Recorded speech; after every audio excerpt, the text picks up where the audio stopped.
Today on the show, we discuss Holodrum and Labyrinth, lands that lay outside the domain of the Kingdom of Hyrule.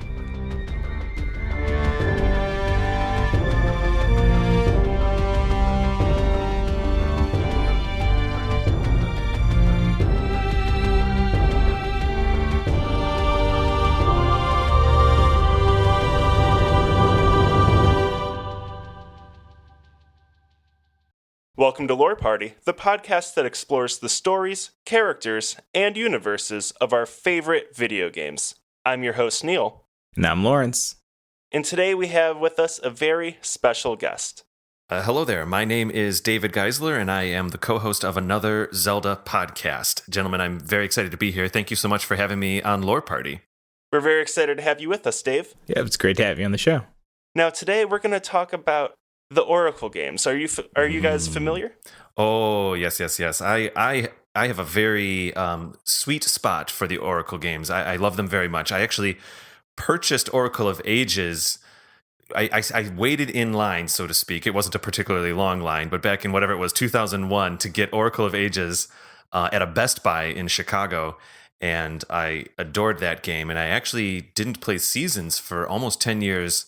For about the next 10 years, I just had moved on to other Zelda games, but finally found a cartridge in a used store and thoroughly enjoyed that one as well. So I think they're little hidden treasures in the Zelda collection, honestly. Thank you. I feel like nobody talks about these games often enough, and they're honestly my favorites in the series. Or I guess I'll count them as one game, and they're one of my favorites, but I digress. I feel like I'm the only person that played Seasons first. I didn't play Ages until like years later. I purchased Seasons. There it is. Now, let's just get right into it, because I think these are two very fascinating games. And again, you can look at them as one, but whatever. Because they're some of the few that take place outside of Hyrule. Yeah. And it has fascinated me just to think about, you have all these Zelda games set in this one kingdom with this deep and rich history and lore that seems to bleed into one another. And yet here you have this twin pair of games taking place outside of Hyrule, Seasons in the land of Holodrum and Ages in the land of Labyrinth. And we don't know anything about them. It's the first time we see them. We never go back. And it's our first big world interaction where Zelda doesn't matter, the King of Hyrule doesn't matter, the kingdom itself does not matter. Yeah. And I want to take a look at how that kind of just plays, you know? Especially using all these familiar races and characters and what have you.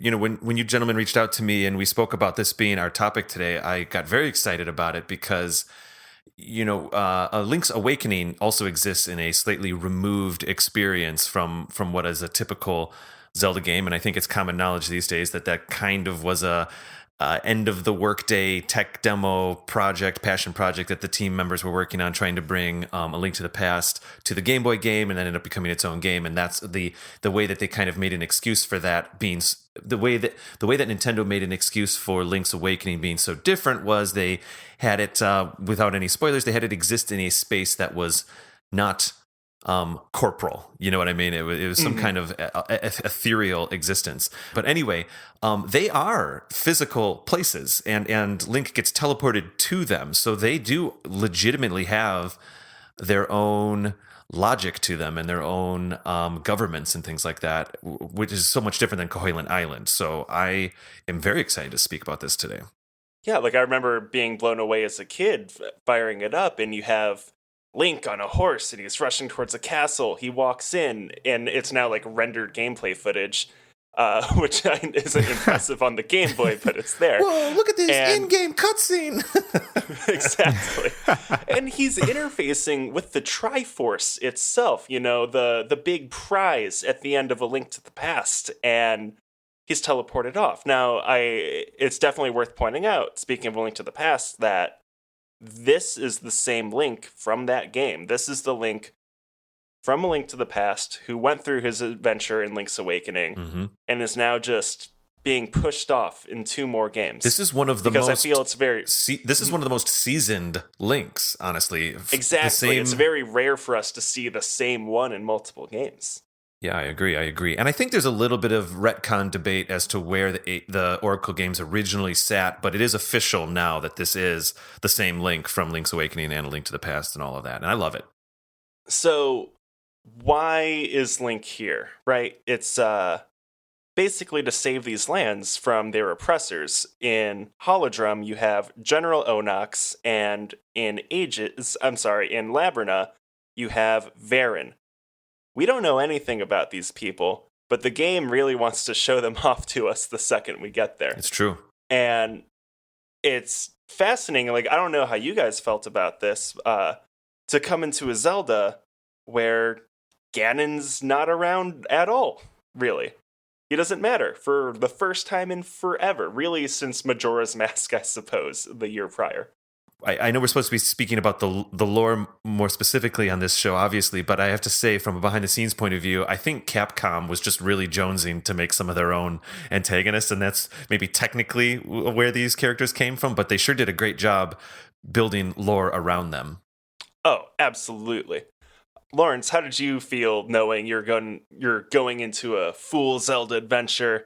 No Ganondorf, no Hyrule, no sense of familiarity outside of some familiar character sprite work.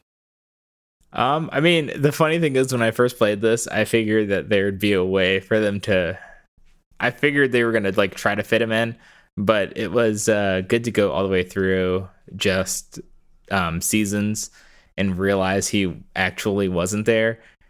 Ages, I feel like you really appreciate it more because there's more of a plot to your villain. Yes, than that's true. There is in Seasons. It's kind of just like, I mean, if that guy if General Onyx would have just taken his mask off to reveal he's Ganondorf, it probably wouldn't have been a huge shock. But like, right. I feel like I can't remember the big bad and Ages. Her name is Varen. Yeah. Varen, yeah. Varen actually like did a lot of stuff and was like integral to the plot. So I mean, that one, when I played it, I was like, "Wow, this is really awesome," because it was kind of like playing Twilight Princess before you get to the very end. You know, that's a good point. Yeah, there's some of that essence where the big bad has a thread through the entire game for sure. It's not just get to Mordor or whatever, you know? Yeah. Right. She is a constant presence in Labrina.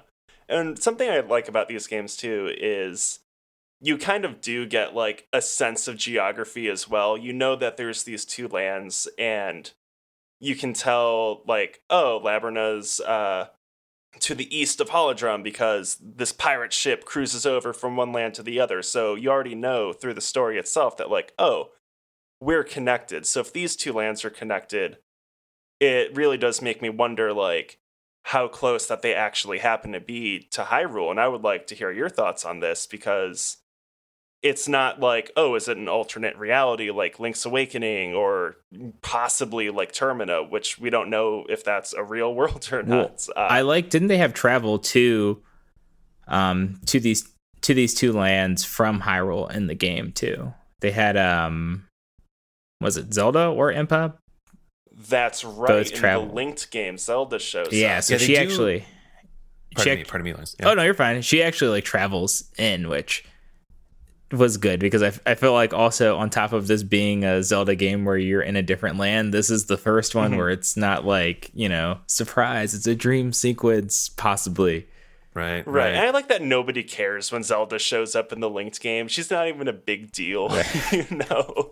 Like these, which kind of just goes to show, like these are real people and creatures living in these lands with their own agendas. Like, I certainly don't care that much about other nations' politics at home, you know. So why would they? Like, yeah, they wouldn't be. They definitely at that. Are clearly aware of each other, and when you do play the linked game, they'll reference certain things about each other. But I don't really recall any specific local knowledge about Hyrule or anything like that. I don't recall any real text or verbiage about them being aware of an other space. See, my take on the lands is that they're.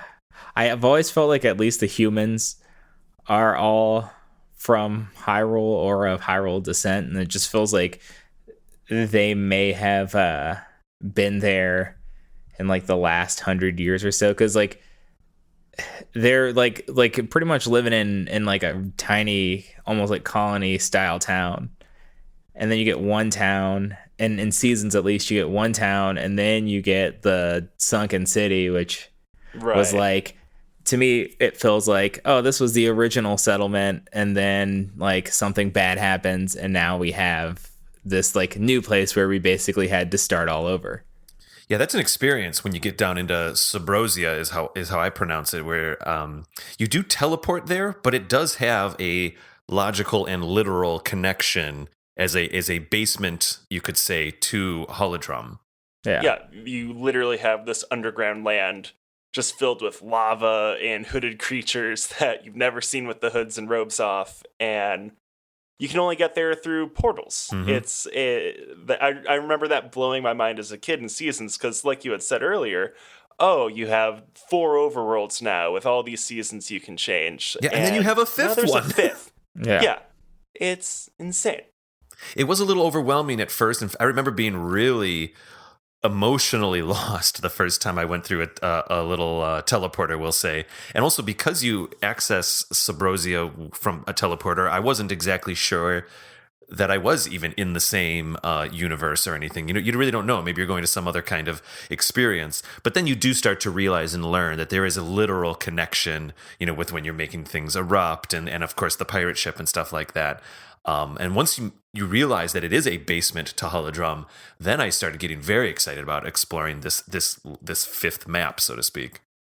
Right, it makes you really think about the interconnectivity of these worlds and how they relate to one another, because that's how the game kind of opens up, which you don't really realize at first, is in Oracle of Seasons, General Onox sinks what is the Temple of Seasons into the earth. Oh, yeah. And it throws everything completely out of whack. Now, I'm sure he and we at the time just think, oh, it's crumbling, it's falling, he destroyed it.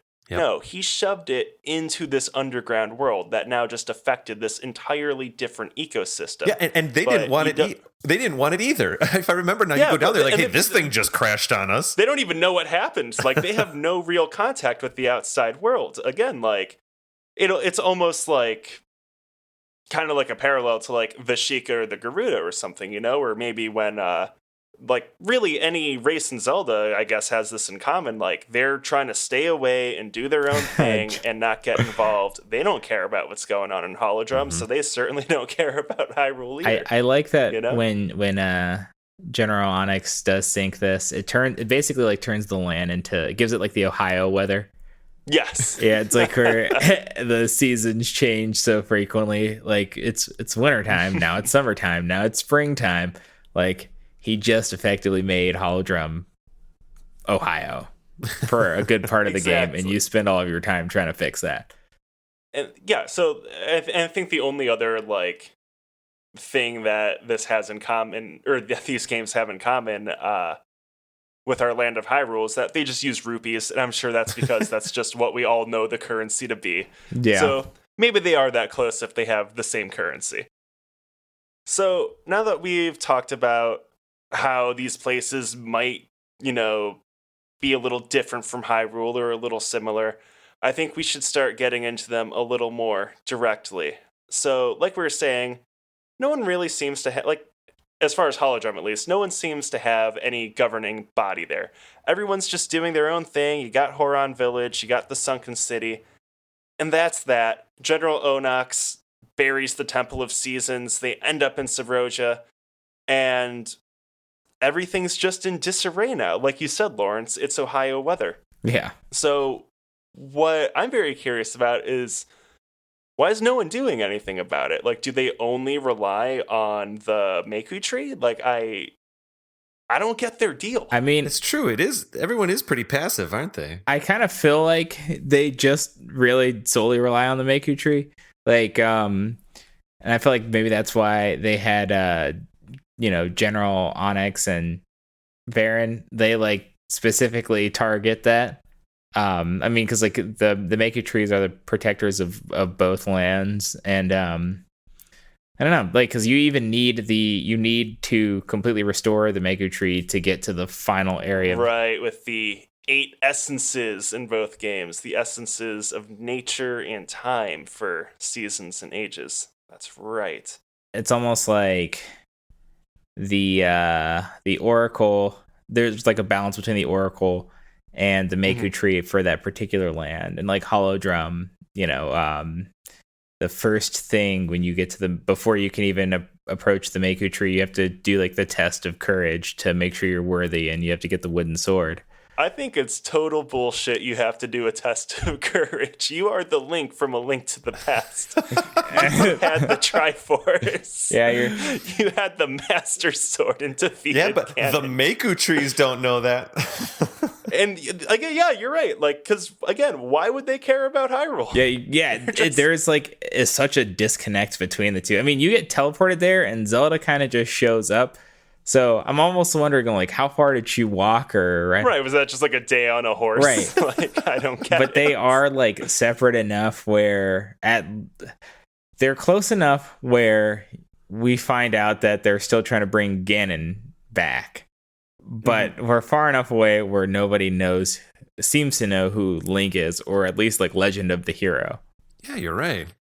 That kind of brings me back to my point, or one of my earlier points, how everyone in Hyrule, and seemingly Holodrum as well here, tries to maintain their separate dwellings, their sense of privacy, because these Subrosians, like, they're mysterious hooded figures. They barter instead of using rupees, like unlike everyone else. And you can't get into their land without a portal at all.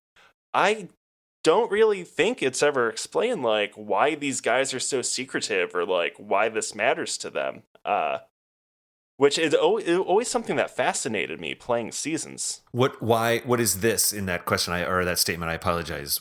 What is? I guess just why does it matter that they have to be a secret society? I see. When you have like the rest of these worlds interacting, like the Gorons, for example, they colonized Holodrum, moving from the Rolling Ridge and Laverna. So why are the Subrosians so set on staying put? I mean, even the Zoras were scoping out Holodrum for a place to live. Yeah, you're right. What could it be? Is it dangerous for a Subrosian to be up in Holodrum? Do they ever leave and go on to the mainland? The way we get down there initially is we see Rosa, who's their celebrity with the orange robe and the big red bow on her hair that we eventually go on a date with. Oh my goodness, I forgot about that. But that's it. That's the only instance I can recall that they're ever in the overworld. Yeah, I think so. So, they can conceivably take a vacation to it, but maybe it's a bit of a E.T. alien thing where if they're there long enough, it's not in their favor. But I'm absolutely just kind of surmising that right now. I'm not sure. Maybe they hate Mayor Rule. That's what it is. That's what it is. They're like, this guy. We're trying to create a trade policy, but we don't have seeds, so he doesn't care. Right, yeah, that guy just like no seeds. You guys came from underground. I'm not fascinated by that because there's no seeds involved. Okay, we're going to keep this conversation going. But first, a quick break.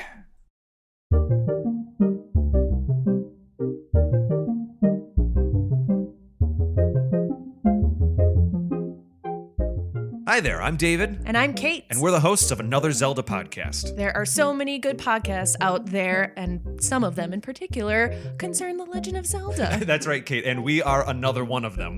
That is actually the name of our show, Another Zelda Podcast. And in our show in particular, we talk about some of our favorite dungeons, characters, boss battles. We have top 10 lists. Yeah, we do deep dives on game design and production aspects of the different Zelda games. And we talk about our own experiences. We do some review episodes, talk about our challenges, our struggles, and our victories. That's right. Really just almost anything that has to do with Zelda, we like to talk about it. A new episode comes out every other Friday, and you can subscribe to the show on Apple Podcasts, Google Play, and YouTube. And you can also check out our episodes on our website, anotherzeldapodcast.com. That's right. All right, we will see you there. Okay, bye!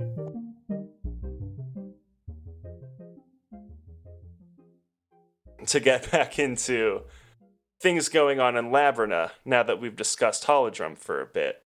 You have Varen as opposed to General Onox. And the way you meet her is, it's a very heavy opening to the game. You don't know it at the time. Impa, who's normally Zelda's caretaker, but who's there watching over Nehru, the Oracle of Ages, for whatever reason. Yeah, right. Varen had possessed Impa, and you shove this stone out of the way that blocks evil to allow her through. And she goes and possesses the Oracle of Ages, which I'm sure if that's the second game you played, had to have felt really heavy, because you have the Oracle of Ages who just gets trapped in a crystal like it's linked to the past, like she's one of the 7 maidens. And you see the antagonist actively now take control of what you assume to be the most powerful figure in the game, as she warps to the past and throws the present in complete disarray. Which, It's an opener. that's some high level stuff. Yeah. Yeah. So while we look at the fact that this is a land that has been established for 400 years as opposed to Holodrum's fairly recent activity, or so it would seem, there's a lot that can go wrong here. So I was so excited to travel back to the past through the gate left open, because now you meet the Meku tree as a little bud, basically. So you now have context to the history of these beings from just seeing the fully grown Mako tree in Oracle of Seasons. And this really just kicks things off. So now you have to really help cultivate this specific version of the Mako tree, get these essences of time, and restore peace to this land as well as Holodrum. Yeah. And like there was more of a, I don't know, kind of there was more stuff stacked on top of like that was riding on you doing all this stuff, just because Varen was messing with events in the past, and like events in the present, which would ultimately affect like the future. So there was more than in Holodrum, where it's like, the seasons are just crazy here. They had effectively stopped the past, or stopped time in the past while they were building the tower. So those workers couldn't stop working. They just they couldn't go home. They had to keep building the tower. Right, this tower that Queen Ambi was building to basically use as a lighthouse for her lost love. Right. Which is an incredibly poetic, like, Zelda story on its own. Varen, having gone back using Nehru as a puppet, gets in the ear of the queen, because now, here's me, the Oracle, telling you, the queen, what's up. And now it's a tower to just rule over the land with an iron fist. Right. It's now a crushing monarchy in this land. And that's a good point too, Lawerence. You were kind of touching on something a minute ago with Oracle of Seasons, or Holodrum. The 4 different seasons, essentially, it's almost a Rubik's Cube of just they're navigation puzzles. It's okay. Well, if it's snowy, I can get to this place. If it's sunny, I can get to that place. If it's fall, I can get to this place. And it's really just a bit like a really good dungeon. Every time the season changes, it contextually changes the screen you're on, and that might change how you move through the land. But my favorite thing about Oracle of Ages is that the puzzles are almost narrative puzzles. Just like you were touching on, Neil, something that happens in the past, or you might experience something change in the future or the present or whatever, the later of the two. And I guess it's the present because you start there. And you don't know exactly why it might be different. And you have to go back in time and try to figure that part out. And that could be its own mini adventure every single time you're trying to figure those things out. And then you can even use it as a tool by affecting things in the past to help things in the present. I enjoy that very much. I think it's a little bit, I don't want to say it's more dynamic. I almost said it's more dynamic because I think there's something kind of cool about navigating Holodrum. But from an emotional point of view, these time mechanic puzzles, I'll call them, are very rewarding. Yeah, I think the games are very ahead of their time, almost in like Breath of the Wild sense, where oh, the overworlds are now their own puzzle and own thing to figure out. And I think the time travel works better in Labyrinth because they have that history. So like you have, I mean, even now, I mean, they have a mayor in present time, but they had they had like an established monarchy for 400 years, and like it developed into this other thing where it's in Holodrum you just have one guy who cares about seeds more. So like if you go back in time in Holodrum, it's probably not gonna there's probably gonna be less damage that you can do because there's like doesn't seem like there's much history there, but like it's still a forest. right like you can cut down some trees. Oh man, it's fall now. Jeez. And like you could mess up the seasons you can mess up the seasons in Labyrinth, but like that's probably not gonna necessarily affect much. But I think it's the fact that like Labyrinth had that long history with the monarchy. They've got this like city established. Like there's more stuff like how to like you can mess up how they got to a certain point. Like they have a rich history of like, hey, we did this really well in the past and that's why we're here now, and so Varen can go back and say like, okay, well maybe if I just move things a little bit, right, to the left or the look right. How history can really change. Like because of Varen in the past, the Goron Elder in the Rolling Ridge gets trapped by boulders, and if Link wasn't there in the past to remove them and help him out, he would have died and the Gorons wouldn't have flourished and they wouldn't have gone to Holodrum. Like even in this game, like that does affect Oracle of Seasons being these lands nearby each other. Exactly. So there's like that's I think are back to our our original conversation about like this is a more developed land. Like you can see that just because looking at its timeline. Right. Like without Labyrinth, there was probably no Holodrum.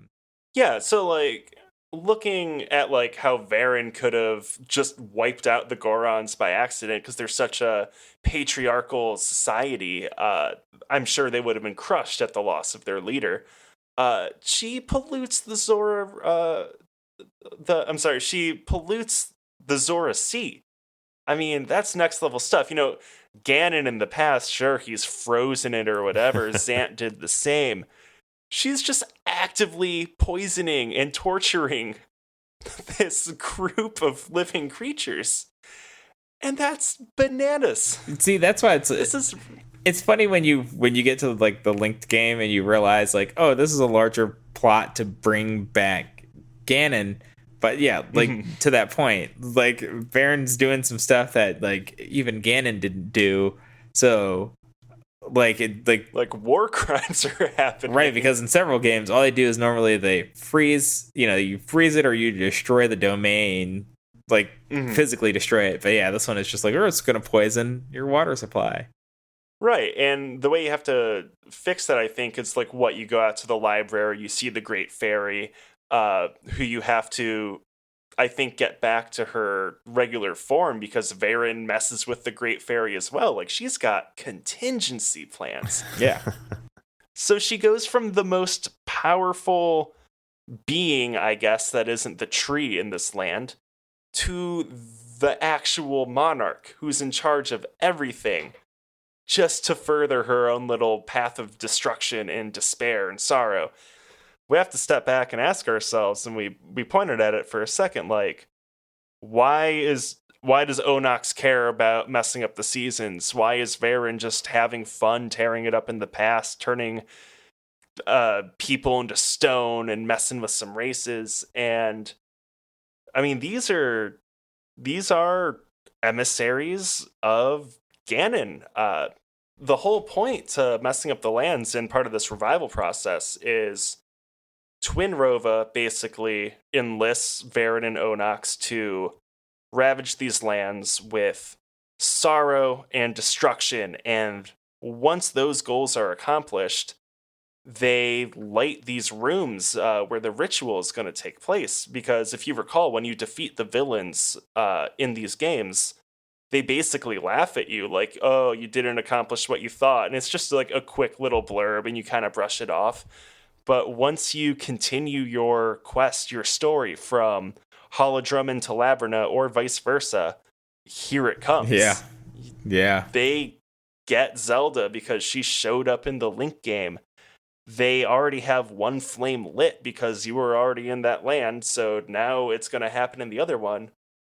And then, you being Link, of course, you saved the princess. How heroic of you. You beat Twin Rova. She's on the verge of death. I don't think she's going to get a halo and go up to heaven this time, but she ends up sacrificing herself, which that's a pretty big Zelda moment, I think, to have the woman who raised Ganondorf and the Gerudo woman who raises Ganondorf sheds her own blood to bring him back, but that wasn't the plan. It was supposed to be Zelda. It was supposed to be this royal Hyrule family, who's trapped into this spiral of fate. Right. Which shows that even though they might not specifically mention Hyrule a lot, that there still has to be some sort of strong connection there. Mm-hmm. Just because they decided to bring Ganon back there.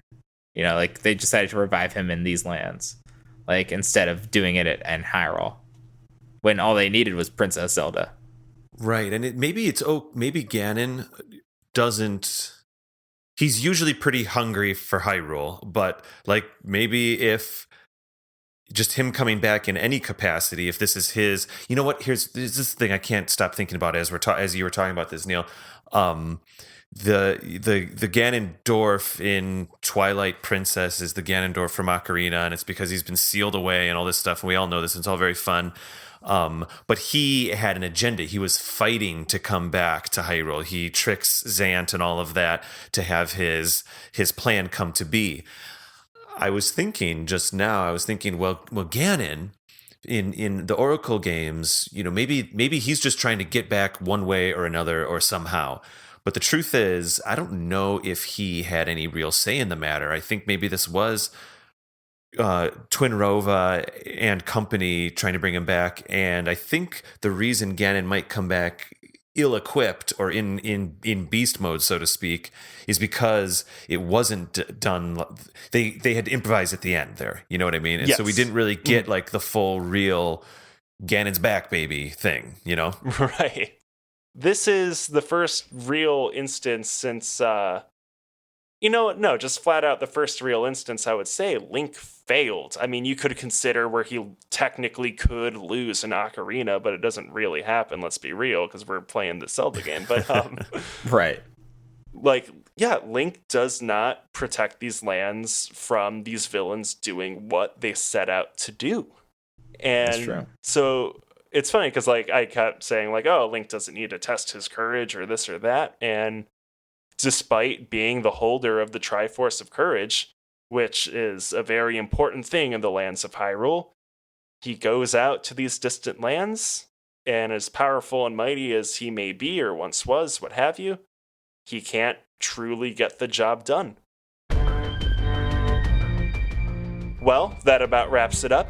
We hope you enjoyed the episode, and if you did, please take a second to rate and review us on Apple Podcasts. It really helps grow the show. And be sure to connect with us on Instagram and Twitter at lore_party. Thanks for listening, and we'll catch you next time.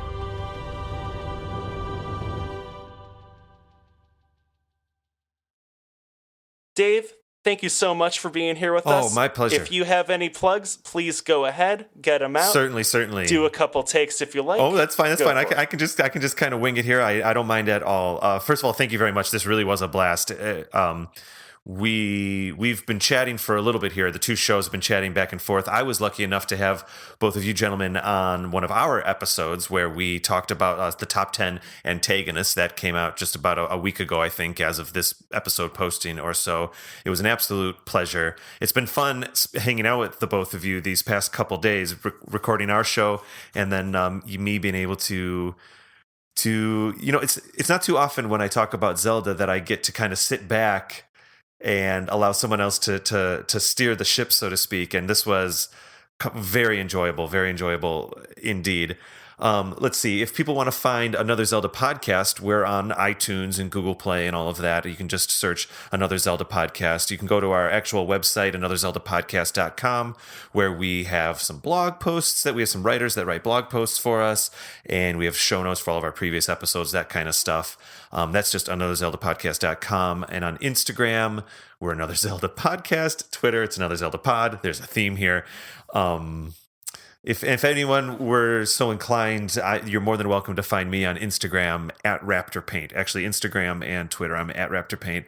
And I do try to post not behind the scenes things, but my experience with making Another Zelda Podcast on those two accounts. So that's everything.